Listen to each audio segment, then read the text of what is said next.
जय हिंद साथियों, कैसे हैं आप लोग। उम्मीद करते हैं अच्छे होंगे और अपनी पढ़ाई में पूरी तरह से व्यस्त होंगे। चलिए तो आज के सेशन को शुरू करते हैं। और आज का सेशन आप लोगों के लिए बहुत ही मजेदार सेशन है और उसमें हमारा टॉपिक है आज इंडियन इकोनॉमी के नेचर। आज हम लोग पूरी तरह पर वर्ल्ड के जितने भी इकोनॉमिक सिस्टम है उसके स्वरूप को देखेंगे। क्योंकि हम लोग इकोनॉमी को देखा, उससे पहले इकोनॉमिक्स देखा, इकोनॉमिक्स के विभिन्न स्कोप को देखा, डिफिनेशन को देखा, फिर इकोनॉमिक डेवलपमेंट के बहुत सारे आयाम को देखा जिसमें मुख्य रूप से इकोनॉमिक डेवलपमेंट और इकोनॉमिक ग्रोथ था। फिर इकोनॉमिक ग्रोथ और इकोनॉमिक डेवलपमेंट को मापने के लिए जो पैमाना होता है उसको देखा। फिर इकोनॉमिक डेवलपमेंट को लेकर के देश में और विदेशों से संबंधित बहुत सारे इंडेक्स को देखा। कुछ प्रमुख इंडेक्स को है तो बहुत सैकड़ों इंडेक्स, लेकिन उसमें से कुछ खास इंडेक्स पर हमने चर्चा किया, जिसमें मानव विकास का सूचकांक ह्यूमन डेवलपमेंट इंडेक्स जो है बहुत ही इंपॉर्टेंट था। उसका बहुत सारे फिगर था। उसमें पॉवर्टी से रिलेटेड इंडेक्स मैंने कल पिछले क्लास में बताया और हंगर से रिलेटेड इंडेक्स था। उसमें आप लोग का के समक्ष मैंने आपको बताया था कि कुछ इंडिकेटर होता है जिससे किसी भी इकोनॉमी के सूचकांक को हम उसके इंडेक्स को हम निर्धारित करने के लिए उपयोग करते हैं।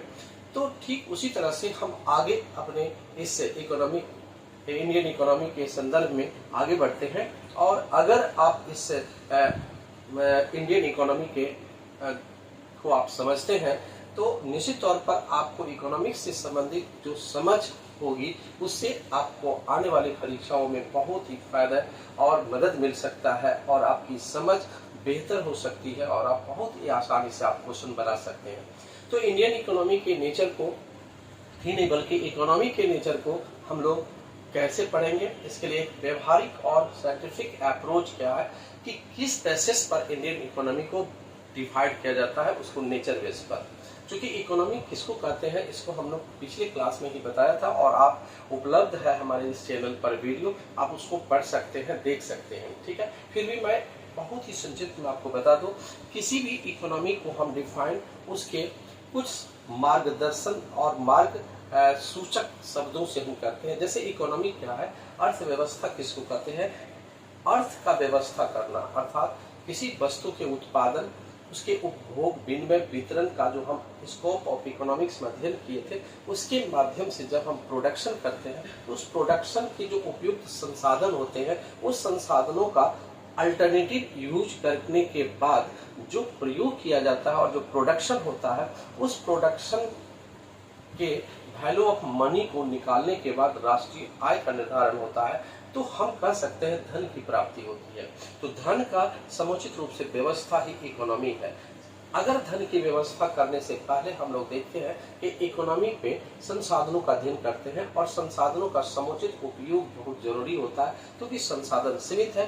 तो जन संसाधन सीमित होते हैं और संसाधनों से जो उत्पादन होता है उससे हमारी मानवीय आवश्यकताओं को पूरा करना होता है और मानवीय आवश्यकताओं में एक बहुत बड़ा विशेषता है जो उसमें तीव्रता होती है। तो जहाँ सीमित साधन होंगे वहाँ और असीमित आवश्यकताओं को सीमित साधनों से पूरा करने की बात होगी तो वहाँ एक प्रॉब्लम खड़ी हो जाएगी, आर्थिक समस्या होगी और उसी आर्थिक समस्या का समाधान अर्थव्यवस्था की विभिन्न गतिविधियों से करते हैं। ठीक है, जैसे कि क्या उत्पादन किया जाए, कितना उत्पादन किया जाए, कैसे उत्पादन किया जाए, उत्पादन किसके लिए किया जाए और उत्पादन के बाद इकोनॉमिक डेवलपमेंट का उचित पद्धति क्या हो, इन्हीं व्याख्या को हम अर्थव्यवस्था कहते हैं।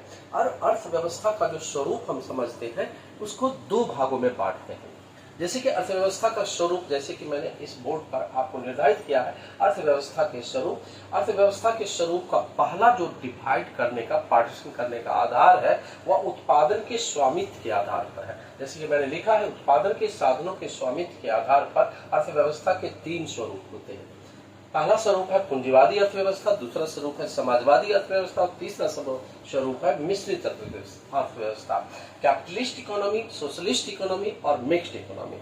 इसको हम लोग अगले वीडियो में डिफाइन करेंगे और सबका कुछ न कुछ इंडिकेटर देखेंगे। फिलहाल हमने आपको आज के इस क्लास में आपको बताने का प्रयास कर रहा हूं कि अर्थव्यवस्था को हम कितने स्वरूप में निर्धारित करते हैं और उस स्वरूप को निर्धारित करने का क्या आधार है। तो पहला आधार क्या है? तो उत्पादन के साधन अर्थात भूमि, पूंजी, श्रम, संगठन और साहस जो है उसके स्वामित्व के आधार पर अर्थव्यवस्था को हम 3 भागों में बांटते हैं, पूंजीवादी, समाजवादी और मिश्रित। दूसरी तरफ जब हम प्रोडक्शन करते हैं और प्रोडक्शन का जो वैल्यू ऑफ मनी निकालते हैं, जिसे हम राष्ट्रीय आय, जीडीपी, जीएनपी, एनडीपी, एनएनपी में बहुत सारे उसके कॉन्सेप्ट को हम लोग समझते हैं, आगे हम समझेंगे इसको। उसी के ग्रोथ के आधार पर अर्थात इकोनॉमी में जो रियल नेशनल इनकम या रियल पर कैपिटा इनकम होता है, उसके ग्रोथ रेट के आधार पर अर्थव्यवस्था को पुनः 3 भागों में बांटा जाता है। जैसे कि 20 सेक्शन में मैंने लिखा है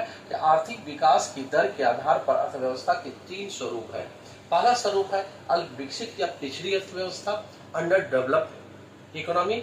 दूसरा है विकासशील अर्थव्यवस्था, डेवलपिंग इकोनॉमी। और तीसरा है विकसित अर्थव्यवस्था अर्थात डेवलप्ड इकोनॉमी। ये 2 तरह से हमने बांटा, लेकिन अत्याधुनिक और बहुत ही व्यावहारिक रूप से वर्ल्ड लेवल पर विश्व बैंक अपने प्रत्येक 2 वर्षों पर एक रिपोर्ट जारी करती है, जिसको कहते हैं वर्ल्ड डेवलपमेंट रिपोर्ट, विश्व विकास रिपोर्ट, जिसमें रियल पर कैपिटा इनकम जो प्रत्येक 2 वर्षों पर निर्धारित होता है, वैसे तो प्रत्येक वर्ष पर उसका एस्टिमेशन होता है और प्रत्येक वर्ष के पर जो रियल पर कैपिटा इनकम में जो ग्रोथ होता है और उसकी जो मात्रा होती है, उसके आधार पर भी अर्थव्यवस्था को 3 भागों में बांटा जाता है। लेकिन ये बांटने का आधार वर्ल्ड बैंक के वर्ल्ड डेवलपमेंट रिपोर्ट के आधार पर किया गया है। जैसे कि मैंने इस बॉक्स में लिखा है, विश्व बैंक के विश्व विकास रिपोर्ट के आधार पर प्रति व्यक्ति वास्तविक आय के आधार पर अर्थव्यवस्था के 3 स्वरूप अलग से निर्धारित किया गया है।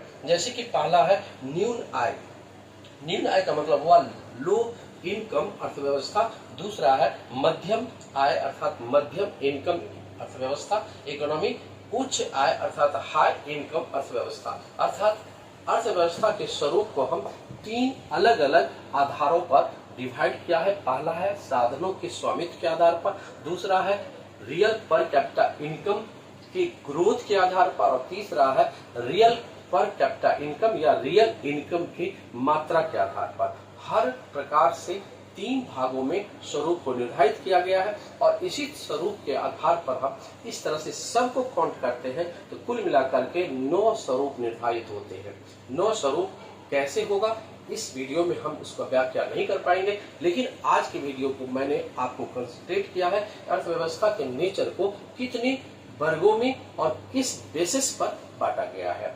तो निश्चित तौर पर आपको समझ में आई होगी और अगर ये बातें हमारी बातें आप अगर समझ रहे हैं तो निश्चित तौर पर अगर आप कोई टेक्स्ट बुक पढ़ेंगे, नोट्स बुक पढ़ेंगे और आगे के वीडियो को आप देखेंगे तो जरूर हर इकोनॉमिक सिस्टम का कुछ इंडिकेटर देखेंगे, किसे कहते हैं कुछ एग्जाम्पल देखेंगे। जैसे यूएसए का इकोनॉमी कैसा इकोनॉमी है, पूंजीवादी है या डेवलप्ड इकोनॉमी है या डेवलपिंग है। अगर भारत की बात करते हैं तो भारत की इकोनॉमी पूंजीवादी अर्थव्यवस्था है या मिश्रित अर्थव्यवस्था या समाजवादी अर्थव्यवस्था या डेवलपिंग इकोनॉमी है, डेवलप्ड इकोनॉमी है। आप आसानी से तुलना कर सकते हैं और पर कैपिटा इनकम की मात्रा के आधार पर अगर देखेंगे तो अर्थव्यवस्था को आप बहुत ही आसानी से सर्च कर सकते हैं कि भारत का इकोनॉमी जो है लो इनकम इकोनॉमी है या मिडिल इनकम इकोनॉमी है या हाई इनकम इकोनॉमी है। ठीक है, तो आज के इस वीडियो से मेरा मकसद था अर्थव्यवस्था के विभिन्न बेसिस पर जो पार्टीशन किया गया है वो कितने पार्टीशन में और कौन कौन पार्टीशन में किया गया इसका नामांकन बताएं। और मुझे लगता है कि आप हमारी इस व्याख्या को आप बहुत ही आसानी से समझ गए होंगे और आगे चल करके आप जब हम प्रत्येक इकोनॉमी को अर्थात पूंजीवादी क्या होता है, वो किस देश की अर्थव्यवस्था का, उसको डिफाइन किसने किया, उसका इंडिकेटर क्या है, सबको हम पार्टिकुलरली हम बताएंगे, तब उसको और भी बेहतर ढंग से आपको समझ में आएगी। तो आज के सेशन को यही समाप्त करते हैं और ये सेशन आपको कैसा लगा हमें जरूर बताइए और अगले क्लास के लिए हम इंतजार करेंगे। आप हमारे साथ जुड़े और इस क्लास को आप जब देखते हैं, पढ़ते हैं, अनुभव करते हैं और अपने एग्जाम के लिए आप तैयार होते हैं तो मुझे बहुत ही सुकून महसूस होता है कि मेरे द्वारा आप तक पहुंचाए गए जो जानकारी है वो सार्थक होता है और इसी उम्मीद के साथ मैं अगली क्लास में आपसे मिलूंगा। ओके, थैंक यू, जय हिंद।